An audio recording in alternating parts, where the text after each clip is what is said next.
अल्लाहुम्मा सल्लि अला सय्यिदिना व मौलाना मुहम्मदिन व अला आलि सय्यिदिना व मौलाना मुहम्मदिन व बारिक वसल्लिम। अस्सलाम वालेकुम। कैसे हैं आप सब? उम्मीद करती हूँ कि आप सब खैरियत से होंगे। मैं हूँ आमना रेहान और आप लोग देख रहे हैं किचन विद आमना रेहान।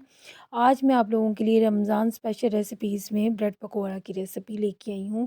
मेरे स्टाइल से ये बनाइएगा, बहुत यम्मी, बहुत डिलीशियस। यकीन मानें कि ये इंडिया में बहुत ज़्यादा पसंद की जाने वाली रेसिपी है।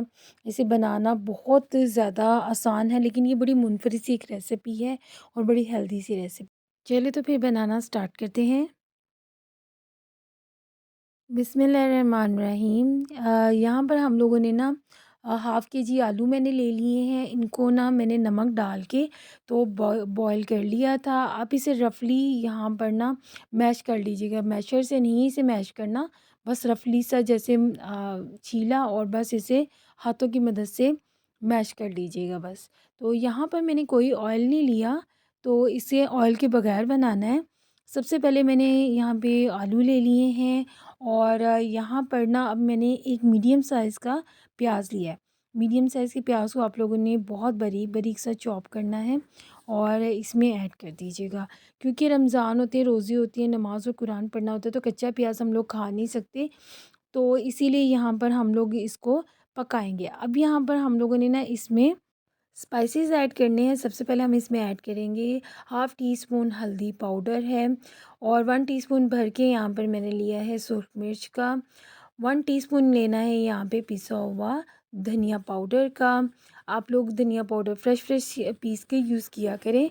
और यहाँ पर हम लोगों ने लेना है आमचूर का 1 टीस्पून लेना है। इससे बड़ा मज़े का फ्लेवर आएगा। आप लोगों ने मस्त ये आमचूर इसमें ऐड करना है। ये पूरी रेसिपी का जायका ही मुनफरिद कर देगा। और यहाँ पर अब हम लोगों ने लेना है थोड़ा सा सॉल्ट टेस्ट के अकॉर्डिंग, क्योंकि बॉईल करते हुए हम लोगों ने आलूओं में जो था सॉल्ट मस्ट डाला था, तो इसके अकॉर्डिंग आप लोग यहाँ पे सॉल्ट ऐड कीजिएगा। हाफ़ टी स्पून यहाँ पर हम लोगों ने चाट मसाला ऐड किया है और हाफ़ टी स्पून ही यहाँ पर मस्टर्ड पाउडर का आप लोगों ने ऐड करना है। यहाँ पे मस्टर्ड पेस्ट नहीं ऐड करनी, मस्टर्ड पाउडर का ऐड करना है। अब इन्हीं बेसिक स्पाइसेस के साथ जो कि हर घर में मौजूद होते हैं, कुछ इसमें से एक आध स्पाइसेस में से चीज़ होगी, जैसे मस्टर्ड पाउडर है वो आपको लाना पड़ेगा, लेकिन बाकी सभी स्पाइसेस घर में मौजूद होते हैं। अब यहाँ पर हम लोगों ने इन्हीं सब स्पाइसेस के साथ इसे कुक करना है, इस आलू के मैश को, और हम लोगों ने यहाँ पर पकाना है तकरीबन 1 से 2 मिनट तक, तब जब तक कि ये सारे स्पाइसेस इस आलू में बॉयल आलूओं में रच बस ना जाए। बिलीव मी, जो ये ब्रेड पकोड़ा की हम लोग फिलिंग बना रहे हैं ना, ये इतनी डिलीशियस बनती है कि आप एक दफ़ा जब बनाएंगे ना, तो आपके घर में आपकी बहुत ज़्यादा तारीफ़ होगी। और वैसे भी रमज़ान में कोशिश किया करें कि फ़्रेश चीज़ें बनाकर ही खाया करें, कोई भी फ्रोज़न चीज़ें ज़्यादा ना बनाया करें। अब यहाँ पर हम लोगों ने इसे 1 से 2 मिनट तक कुक किया है, जब तक कि ये अच्छे तरीके से मिक्स नहीं हो गया हमारी सारी जितनी भी फिलिंग है। अब यहाँ लास्ट में हम लोगों ने इसमें हरा धनिया ऐड करना है। इससे बड़ी ज़बरदस्त ही फ्रेगनेंस आ जाती है। हरे धनिया का इस्तेमाल अपने खानों में किया करें और ये हेल्थ के लिए बहुत अच्छा होता है। बस आप लोगों ने इसे तब तक कुक करना है जब तक कि ये एक जान ना हो जाए और एक साथ ना ये इकट्ठी ना हो जाए, यानी बाइंडिंग ना बन इसकी हो जाए, तब तक आप लोगों ने इसे कुक करना है। इसके बनने की ये पहचान है कि ये देखिए, आप जितना इसे मैश करते जाएंगे अच्छे तरीके से, तो ये एक जान हो जाएगी और ये इकट्ठी होना शुरू हो जाएगी ना। तो ये बस इतनी देर तक हम लोगों ने इसे कुक करना है। मैक्सिमम इसे करने में हम लोगों को हार्डली 2 मिनट या 3 मिनट लगते हैं, इससे ज़्यादा मिनट नहीं लगते। मैं फिर से कहूँगी कि आप लोगों ने ना इसमें ऑयल वगैरह यूज़ नहीं करना। देखिए बड़ी ज़बरदस्ती हो गई है। और अब आप इस फिलिंग को एक प्लेट में या किसी ट्रे में निकाल के तो इसे फैला देंगे, ताकि ये थोड़ा-सा ना ठंडा हो जाए। हम लोगों ने ब्रेड पकोड़ा में जो फिलिंग डालनी है ना, तो उसको थोड़ा-सा ठंडा करके करना है। चलें तब तक हम लोग ना अपनी जो कोटिंग है वो तैयार कर लेते हैं, जो हमने ब्रेड पकोड़ा की बनानी है। ये ज़रा थोड़ी-सी डिफरेंट है, आप लोगों ने यहाँ पे बहुत ध्यान से हर स्टेप को फॉलो करना है। अब यहाँ पर हम लोगों ने बेसन की स्लरी बनानी है, तो इसके लिए हम लोगों को यहाँ पर 1 कप बेसन का चाहिए, जो कि मैंने चक्की का बेसन यूज़ किया है। बहुत ज़बरदस्त होता है, इसे अच्छे तरीके से आप लोगों ने छान के यूज़ करना है। मैंने तो छान के रखा, लेकिन डालने से पहले एक दफ़ा फिर से छान लिया था, जितना भी कचरा होता है वो निकल जाता है।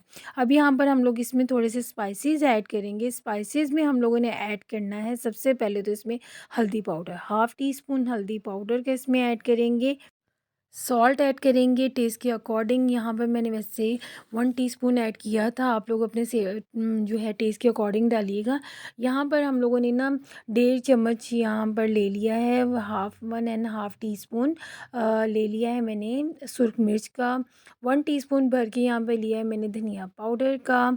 और अब यहाँ पर हम लोगों ने इसमें थोड़ी-सी ना 1 टीस्पून लेनी है अजवाइन का। आप लोगों ने मस्ट इसमें अजवाइन ऐड करनी है, ये हाज़मे के लिए भी अच्छे होते हैं और इसका बड़ा ज़बरदस्त सा एक अरोमा आता है। रेड चिली फ्लेक्स लेनी है यहाँ पर हाफ़ टी स्पून। अब लास्ट में इसमें कटा हुआ हरा धनिया ऐड करेंगे, और अगर आपका दिल चाहता है तो इसमें थोड़ी-सी कसूरी मेथी भी 1 टेबलस्पून ऐड कर दीजिएगा, बड़ा खूबसूरत सा उसका अरोमा आता है। अब सभी चीज़ों को अच्छे तरीके से पहले आप लोगों ने मिक्स करना है। अभी यहाँ पे आप लोगों ने इसमें पानी ऐड नहीं करना। तो ताकि जो है ना जो है सारे इंग्रेडिएंट्स जो हैं स्पाइसेस, वो इसमें मैं बेसन में अच्छे तरीके से मिक्स हो जाएं। अब यहाँ पर हम लोगों ने पानी ऐड करना है। तो यहाँ कोशिश कीजिएगा कि जो पानी है ना वो बहुत ज़्यादा ठंडा ना हो, नॉर्मल जो होता है एक टैप का पानी वो लेना है। अब इसे यहाँ पर हम लोगों ने मिक्सिंग करनी है अच्छे तरीके से। इसका हम लोगों ने बहुत ज़्यादा पतला भी नहीं, यहाँ पे देखिए इस तरह का हम लोगों ने घोल रखना है। कंसिस्टेंसी इसकी देखिए आप यहाँ पे कितनी, ना ज़्यादा थिक है ना ज़्यादा पतला है, बस इतना ही आप लोगों ने रखना है, इससे ज़्यादा नहीं पतला करना। आपको यहाँ पे एक टिप देती हूँ, जितना आप लोग इसे बीट करेंगे ना ये उतना ही अच्छा इसकी स्लरी बनेगी, और इतने ही अच्छे आपके पकोड़े का हो चाहे चाहे किसी चीज़ के लिए हो, जितना उसे बीट करेंगे उतना ही अच्छा बनता है। अब यहाँ पर हम लोगों ने फ्रेश ब्रेड ले ली है, तो यहाँ पर आप लोगों ने ब्रेड के किनारे नहीं काटने, आपने एज़ इट इज़ ब्रेड लेनी है। अब हम लोग इसके ना छोटे-छोटे से क्यूब करेंगे। जितने आपने ब्रेड पकोड़ा का साइज़ रखना है ना, आप लोगों ने उतना ही ब्रेड की कटिंग करनी है। अगर आप लोग इसे ट्रायंगल शेप में काटना चाहते हैं, ट्रायंगल शेप में कटिंग कर लें, वो भी बड़े ज़बरदस्त लगते हैं। ब्रेड पकोड़ा की जो शेप आप देना चाहते हैं, आप उसी शेप की स ब्रेड की कटिंग कर लीजिएगा। और यहाँ पर अब हम लोगों ने ना बिल्कुल फ्रेश ब्रेड लेनी है, और कोशिश कीजिएगा, मेरी आपको टिप है कि आपने फ्रिज की ब्रेड यहाँ पर यूज़ नहीं करनी है। और आप चाहें तो ये बनाकर तो रख सकते हैं, और इसे बाद में जैसे ही इफ्तार का टाइम हो उससे पहले गरमा-गरम बनाएँ और इसकी सर्विंग करें। आप लोग ये वाली रेसिपी अपने बच्चों को लंच बॉक्स में भी दे सकते हैं, इवनिंग स्नैक्स के तौर पे भी दे सकते हैं। जो लोग अपना अफ्तार की आइटम्स बनाते हैं, कारोबार करते हैं, वो मेरे बहन भाई भी ये रेसिपी बनाकर तो सेल कर सकते हैं। बिलीव करें बहुत डिलीशियस है, बहुत सेल होने वाली ये रेसिपी है, और बहुत कम बजट में आप लोग बहुत ज़्यादा अर्निंग कर सकते हैं। मेरी जो बहनें परेशान हैं कि घर का बजट नहीं हैंडल होता तो वो क्या करें, तो वो घर से अपने छोटे-छोटे से रेसिपीज़ के थ्रू बिज़नेस कर सकती हैं, अपने घर के बजट को हैंडल कर सकती हैं, अपने हस्बैंड का साथ दे सकती हैं, अपने ज़रूरी नहीं कि अपने हस्बैंड का, अपने वालिद का भी इस तरह रेसिपी बनाकर आप लोग बहुत कम बजट में, बहुत सी ऐसी रेसिपीज़ मैंने यहाँ पे शेयर की हैं, जिनको आप घर से बनाकर बआसानी अपना बिज़नेस स्टार्ट कर सकते हैं। और ये बहुत कम बजट रेसिपी हैं, जिनको आप बहुत ज़्यादा अर्निंग के साथ ना बना सकते हैं, कि इनसे आप बहुत ज़्यादा अर्न कर सकते हैं। जैसे कि आजकल रमज़ान स्टार्ट होने लगा है, तो ये रेसिपी बनाकर आप लोग डेली बेसिस पर भी सेल कर सकते हैं। ये बहुत अच्छा कारोबार है।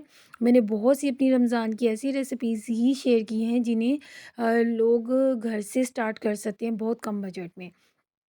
तो चलें, बातों-बातों में हम लोगों ने इसकी फिलिंग कर ली है। अब इस फिलिंग को जब हम लोग इसमें ब्रेड में हम लोग ऐड करेंगे, इसने अपनी जगह से बिल्कुल नहीं हिलना, क्योंकि ये ऑलरेडी कुक है, और मज़ीद इसको ज़्यादा टाइम नहीं लगेगा। बनाएँ और बस इसकी फ्राइंग करें और दैट्स इट। ये जैसे रोज़े हैं, कम टाइम होता है, तो जल्दी-जल्दी से हम लोगों ने इसको वो डिशेज़ बनानी है जो बहुत कम टाइम में जल्दी-जल्दी से बन जाए, और जो इनका ज़ायका भी मुनफ़रिद हो और जो खाने में भी मज़े की हो।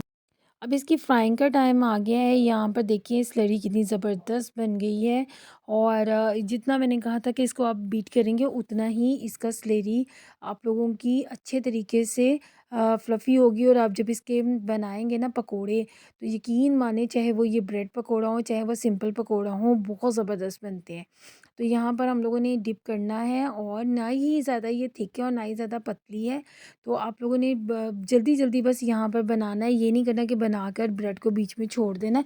एकदम से डिप करना है और इसे डायरेक्ट आप लोगों ने ऑयल में इसको फ्राइंग के लिए छोड़ देना है और इसकी दोनों साइड को तकरीबन 1 से 2 मिनट लगेंगे कुक होने के लिए। आप लोगों ने इसे बहुत ज़्यादा लो फ्लेम पे नहीं बनाना, आप लोगों ने इसका मीडियम टू हाई फ्लेम रखना है।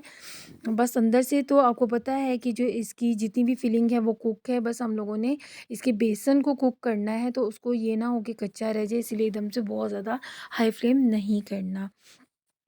जैसे कि मैंने कहा आपको बताया कि ये इंडिया के फूड स्ट्रीट में खाई जाने वाली रेसिपी है और वहाँ पे बहुत ज़्यादा ये फ़ेमस है। तो जब मैंने उन्हीं के तरीके से इसे बना के एक दफ़ा खाया था ना, बिलीव करें कि इसे मैं तो बार-बार बनाया। इतनी मेरे घर में ये पसंद की जाने वाली रेसिपी है और इसीलिए आज इसे सोचा कि आपके साथ क्यों ना शेयर करूँ कि आप इसे रमज़ान में अपने घर में, अपने इफ्तार पर, अपने दस्तरख़्वान पर शामिल करें। आपने इसकी दोनों साइड को क्रिस्पी गोल्डन कलर आने तक कुक करना है। देखिए अभी से ही बहुत ज़बरदस्त ये कुक हो रहा है, इतना प्यारा कलर आया ना और इतना यम्मी लग रहा है। जब मैंने इसे बनाया था तब भी बहुत मज़े से खाया था और अभी से मुझे देख के भी बहुत मज़ा आ रहा है। इतनी डिलीशियस ये रेसिपी है। ये नहीं है कि ये मेरी रेसिपी है तो मैं बहुत तारीफ़ कर रही हूँ, आप भी बिलीव करें मेरे अंदाज़ में जब इसे बनाएँगे ना आपको भी ये बहुत पसंद आएगी। मेरी ये सबसे ज़्यादा सेल होने वाली रेसिपी है, तो इसे ज़रूर ट्राई कीजिएगा और इससे फ़ायदा उठाइएगा। माशाल्लाह हमारे ब्रेड पकोड़ा की रेसिपी बन के रेडी हो चुकी है और इसे आप हरे धनिए पुदीने की चटनी दही के साथ उसको सर्व कीजिएगा। बिलीव मी ये बहुत यम्मी इसका कॉम्बिनेशन है इस चटनी के साथ। आप लोग इसे केचप के साथ भी खा सकते हैं, लेकिन जो हरे धनिए और पुदीने की चटनी होती है ना दही में रायता टाइप, उसके साथ बहुत मज़े का ये इसका कॉम्बिनेशन है। अगर आपको ये मेरी रेसिपी पसंद आई है तो प्लीज़ लाइक एंड शेयर ज़रूर किया करें। बेल आइकॉन के बटन को प्रेस करें ताकि रमज़ान की और भी बहुत सारी रेसिपीज़ आप तक बआसानी आ सकें। अपने फ्रेंड एंड फैमिली में इसे ज़रूर शेयर किया करें और रमज़ान की किसी और नई रेसिपी के साथ दोबारा से हाज़िर होंगी। तब तक के लिए अल्लाह हाफ़िज़।